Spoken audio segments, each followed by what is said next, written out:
In the last video, we began to investigate a fictional scenario where methyl methanoate and chlorine gas were found alongside an improvised photochemical reaction chamber. This combination suggests that the lab was set up to produce diphosgene according to the radical chlorination reaction. Methyl methanoate plus 4 chlorine gas produce diphosgene and 4 hydrogen chloride. You might remember that the investigation recovered 3 grams of methyl methanoate from a 1 liter container. With a density of 980 grams per liter, this indicates that 977 grams of methyl methanoate were used in the reaction.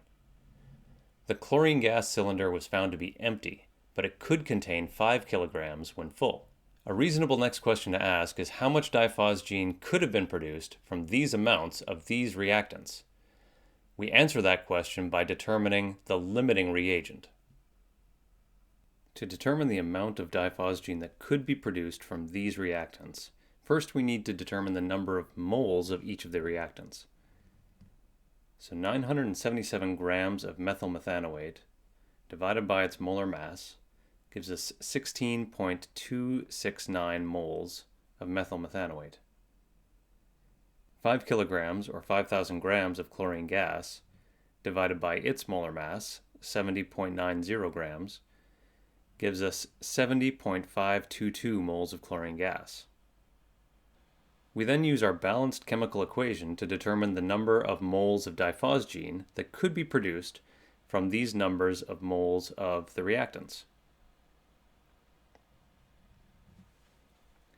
According to the equation, we get 1 mole of diphosgene for 1 mole of methyl methanoate, so that will give us 16.269 moles of diphosgene.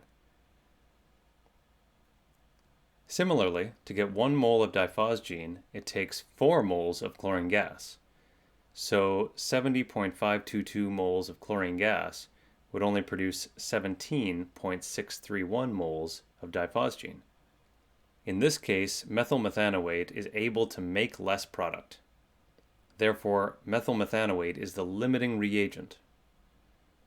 How much diphosgene is that?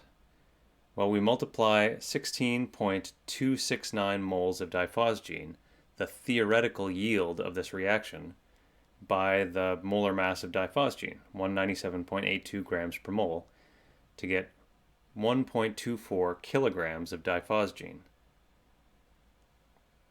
We would then use other toxicity information, like its LC50, or the concentration that would be lethal to 50% of the population exposed, to determine what kind of a threat that amount of diphosgene poses.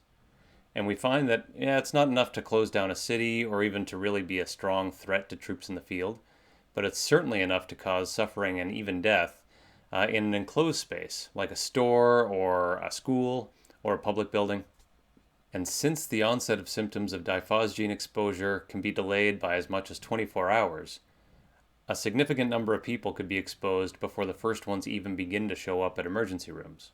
So again, this was a fictional scenario, but it serves as an example of the type of plausible threat that a sound understanding of chemical practices can help to defeat.